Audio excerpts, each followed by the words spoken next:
موږ خپل کوښښ شروع کړی، موږ قدم په قدم انشاءالله مخته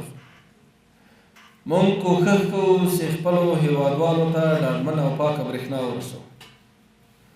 خو دا په داسې حال کې ده چې نړیواله ټولنه او هغه ډونران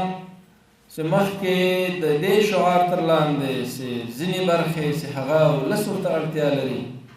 هغه بشري ضرورت ده، هغه باید سیاسي نه وي او خلکو ته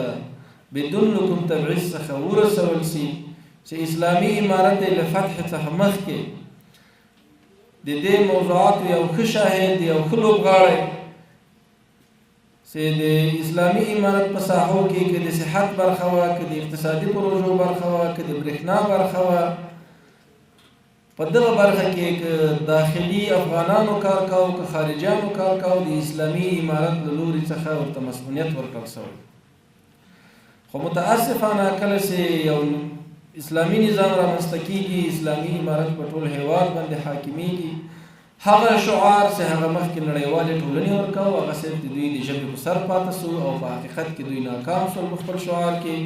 او افغانانو ته یې شا کړه. نن تاسې وګورئ چې په اقلیمي بدلونونو کې افغانستان هیڅ رول نه لري، بلکې د نورو هیوادونو د ګلخانه‌ایي غازونو څخه افغانستان هوا د افغانستان ولس ډېر متضرر ده. خو بیا هم نړیوالې ټولنې هغو هیوادونو ته په سلګونه میلیونه ډالر ورکوي چې تر څو د اقلیمي بدلونونو په برخه کې کار وکړي، خو له افغانستان سره دغه مرسته نه کوي. دا د افغانستان د خلکو حق د سوال نه کوو، چاته زارۍ نه کوو.